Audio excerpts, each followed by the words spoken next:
Dude, we should just cut the scene.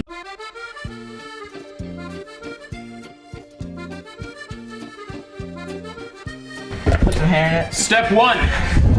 Heat oven 350 degree Fahrenheit. Alright.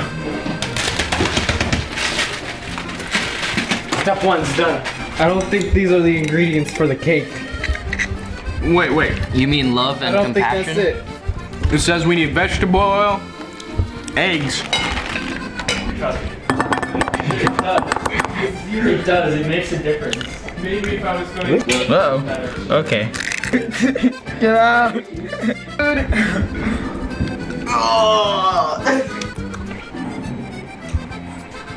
Hey, my man. Get a bite. This is raw. No, it's not. It's raw. Eat it. Eat it. Eat it. Eat it. Oh my god, it's That's disgusting.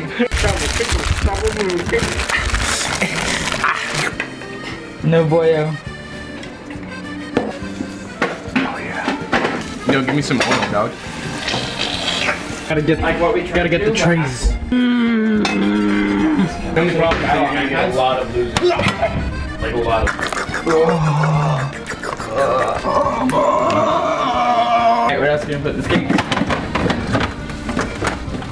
We got grapes. We got grapes. We got the grapes. We got grapes. No, don't squeeze it out.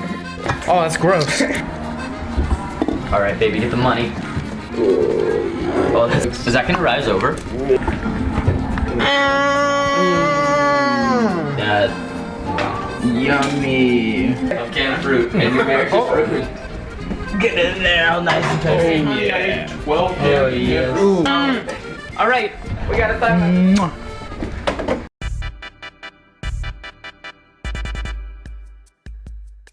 My court case was Citizens United versus FEC.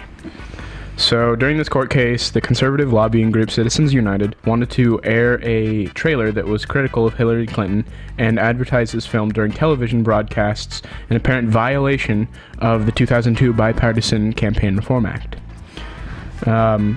So this went to the Supreme Court because it was questioned whether is it constitutional or not for Citizens United to air a film speaking badly of Hillary Clinton directly. The holding was that the United States Supreme Court held that the First Amendment prohibited the government from restricting independent political expenditures by a nonprofit corporation. The principles articulated in the Supreme Court case have also been extended to for-profit corporations, labor unions, and other associations.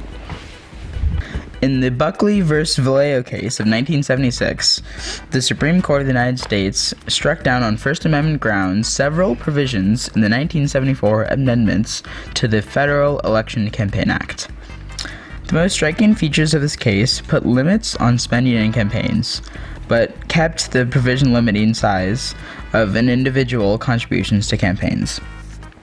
The court also narrowed and then upheld the Act's disclosure provisions and again put down the makeup of the Federal Election Commission, which, as written, allowed Congress to appoint members to the commission, which is an executive agency.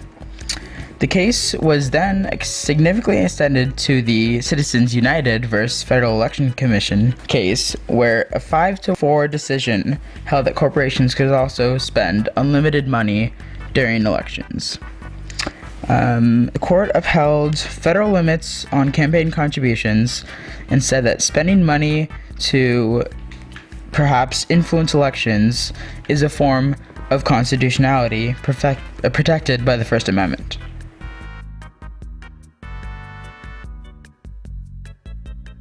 In early 2002, Senators John McCain and Russell Feingold tried to reform the way money is raised and spent on political campaigns. This culminated in the passage of Bipartisan Campaign Reform Act of 2002. Its key provisions were a ban on unrestricted soft money donations made directly to parties, often by corporations, unions, or wealthy individuals, and on a solicitation of those donations by the elected officials.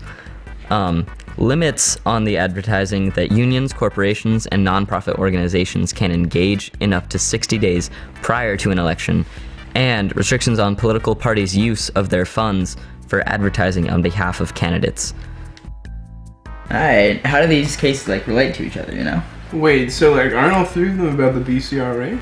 Yeah, like I know yours First, two guys is about like versus the FEC, and mine was about like limiting campaign funds, and that like extended to yours.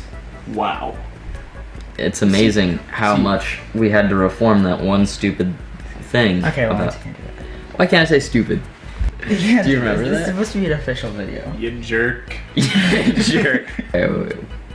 So I can't say stupid? It's amazing how many times we had to reform the ridiculous.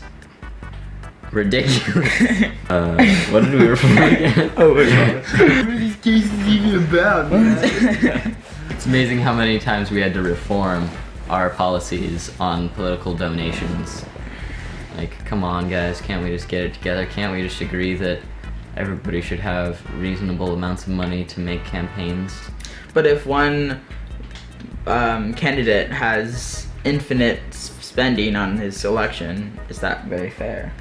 No, that's why I just said. But see, it actually is deemed fair by the Citizens United by FCC because it made it so that individuals and individual companies like PACs can spend as much money as they want, as long as it doesn't slander the name of the opponent. It can only. So it cannot directly say, do not. It cannot have direct Okay. direct statements. In the Buckley versus Vallejo case, it actually states it affected your case where companies could spend unlimited money. Right. What about you, Lawrence?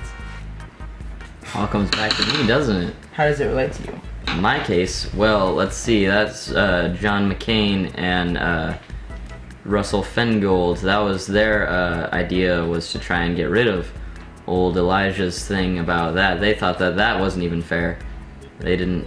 That was in 2002, correct? Mm-hmm. Yeah. So that was around the same time when they were trying to get rid of that. See, mine was like the whole starting. Mine was in 1974, and it put the limits on individual spending, but encouraged company spending. So it seems like all three of them are about how money is spent within campaigns and the legality of how the interactions occur between. Yeah. Stop. Hold the phone. Campaign money. Campaign money. Campaign money. Campaign money. Done. Cool. Got the tape.